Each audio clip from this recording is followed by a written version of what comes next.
बिस्मिल्लाहिर्रहमानिर्रहीम। अस्सलामु अलैकुम नाज़रीन।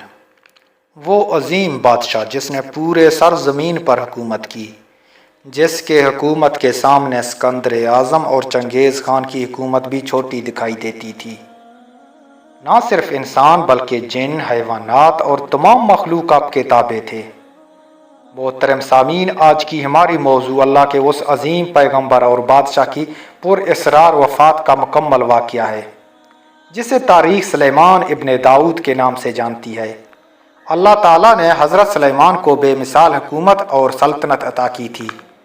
आपकी हुकूमत न सिर्फ इंसानों बल्कि जिन, हैवानात पर भी थी। हज़रत दाऊद की हुकूमत के दौर से ही जिन्नात आले दाऊद के ताबे थे। उस वक़्त पहाड़ों में रहने वाले देवहेकल जिन्नात इंसानी बस्तियों में आना शुरू हुए और हज़रत दाऊद अलैहिस्सलाम के फरमाबरदार हो गए। हज़रत दाऊद ने अपने बेटे हज़रत सुलेमान के लिए भी दुआ फरमाई कि जिस तरह अल्लाह ने उन्हें नेमतें अता की, उनके जानशीन को भी उन्हीं नेमतों से सरफराज फरमाए। लिहाजा सुलेमान अलैहिस्सलाम के दौरे हुकूमत में भी ये जिन्नात नौकर चाकर की तरह आपके दरबार में हाजिर रहते और आपका हुक्म बजा लाते थे। ये हज़रत सुलेमान अलैहिस्सलाम की हुक्म पर बड़ी बड़ी इमारतें और महल बनाते थे। उन जिन्नों में बहुत सारे काफिर और सरकश भी थे, लेकिन उसके बावजूद वो हज़रत सुलेमान अलैहिस्सलाम के फरमाबरदार थे। मगर इन तमाम नेमतों के बावजूद हज़रत सुलेमान अलैहिस्सलाम को भी मौत से निजात न थी। ये मौत आपको भी एक मुकर्रर वक्त पर आनी थी। दरअसल मुल्क के शाम में जिस जगह हज़रत मूसा अलैहिस्सलाम ने अपना खैमा गाड़ा था, ठीक उसी जगह हज़रत सुलेमान के वालिद हज़रत दाऊद अलैहिस्सलाम ने इबादत के लिए अजीम बैतुल मुक़द्दस की बुनियाद रखी। मगर इमारत मुकम्मल होने से कबल ही हज़रत दाऊद अलैहिस्सलाम की वफ़ात का वक्त आन पहुंचा और आपने अपने बेटे और जानशीन हज़रत सुलेमान को इस मुकद्दस इमारत को मुकम्मल करने की वसीयत फरमाई थी। चूंकि देव और सरकश जिन्नात हज़रत सुलेमान के ताबे थे, लिहाजा आपने उसे इस मस्जिद के तामीर के कामों पे लगा दिया। तारीख से इस बात का पता चलता है कि अदवाम के इलाकों में बड़ी बड़ी कानें थी, जिससे पत्थर और तरह तरह के मादनियात निकाले जाते थे, जो इंसानों के बस की बात नहीं है। इन जिनों में गोताखोर भी थे, जो समुंदर की तह में गोता लगाकर कीमती पत्थर निकालकर हजरत सुलेमान की खिदमत में पेश करते थे। बैतुल मुकद्दस के लिए भी ये जिन्नात दूर दराज की बड़ी चट्टानें लाया करते थे और मस्जिद की बुनियादों और सिमतों की बुनियाद रखा करते थे। इन अजीम चट्टानों को आज भी मस्जिद अल अक्सा के हिस्सों में देखा जा सकता है। हजरत सुलेमान के खौफ से ये जिन्नात क़याम किया करते थे। यहाँ तक कि हजरत सुलेमान के वफात का वक्त भी करीब आ गया, मगर इमारत मुकम्मल न हो सकी। आपने दुआ फरमाई, या अल्लाह मेरी मौत जिन्नों के जमायत पर जाहिर न होता, ताकि वो बराबर इमारत मुकम्मल करने के काम में लगे रहें, क्योंकि अगर जिन्नात को हजरत सुलेमान के वफात का इल्म हो जाता तो वो फौरन काम छोड़ देते और तामीर अधूरी रह जाती। लोगों का यह भी मानना था कि जिन्नात के पास इल्म गैब है, वो हर चीज से बाखबर हैं। लिहाजा हजरत सुलेमान ने दुआ की कि इन सब का जो इल्म गैब का दावा है वो बातिल ठहर जाए।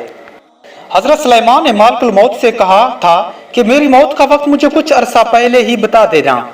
लिहाजा मालिकुल मौत एक दिन आपके पास तशरीफ लाए और अल्लाह का हुक्म सुना दिया कि अनकरीब आपकी वफात होने वाली है। एक रवायत के मुताबिक एक दफा अल्लाह की नबी हजरत सुलेमान नमाज अदा फरमा रहे थे तो सामने एक दरख्त उगाया। हजरत सुलेमान ने उससे पूछा कि तेरा नाम क्या है? उस दरख्त ने जवाब दिया, खरूब। आपने पूछा, तू किस चीज के लिए है, दवा के लिए या नस्ल बढ़ाने के लिए? पौधे ने कहा, घर की खराबी और वीरानी के लिए। लिहाजा हजरत सुलेमान अलैहिस्सलाम समझ गए थे कि आपका वफात का वक्त करीब आ गया। हजरत सुलेमान ने जिन्नातों को एक शीशे के मकान बनाने का हुक्म दिया। आप वहां दाखिल हुए और अल्लाह के इबादत में मशगूल हो गए। उसी दौरान आपकी रूह कब्ज कर ली गई। लिहाजा उस लकड़ी के असा के सहारे हजरत सुलेमान उसी तरह खड़े रहे और जिन्नात इधर उधर देखकर आपको जिंदा समझकर अपने काम में मशगूल रहे। जिन्नात ये समझ रहे थे कि आप जिंदा खड़े हैं और इबादत में मसरूफ हैं। आप इसी हालत में एक लंबे अरसे तक खड़े रहे। मुफस्सिरीन ने लिखा कि हजरत सुलेमान इस हालत में 1 या 2 माह तक खड़े रहे। बाज ने लिखा कि आप 1 साल तक इसी तरह खड़े रहे। इससे जिन्नातों को कोई हैरत भी नहीं हुई, क्योंकि वो पहले भी हजरत सुलेमान को इस तरह 1 या 2 माह तक इबादत में खड़े देख चुके थे। चूँकि अंबिया मुबारक के जिस्म ज़मीन की मिट्टी नहीं खा सकती, ना ही आम इंसान की तरह ख़राब होती है, जैसा कि नबी सल्लल्लाहु अलैहि वसल्लम ने फरमाया, बेशक अल्लाह ने ज़मीन पर हराम कर दिया था कि वो अंबिया के जिस्मों को खाए, लिहाजा हज़रत सुलेमान उसी हालत में खड़े रहे, यहाँ तक कि हज़रत सुलेमान जिस असा के सहारे खड़े थे उस लकड़ी के उस असा को दीमक ने खाना शुरू कर दिया।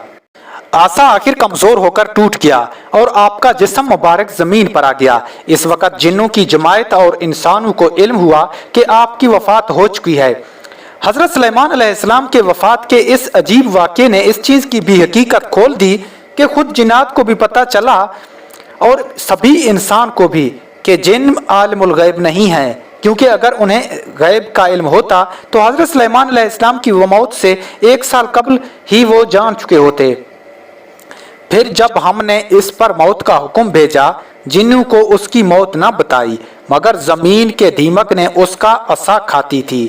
फिर जब सुलेमान ज़मीन पर आए, जिन्नों की हकीकत खुल गई। अगर गैब जानते होते तो उस गारी के अजाब में न होते।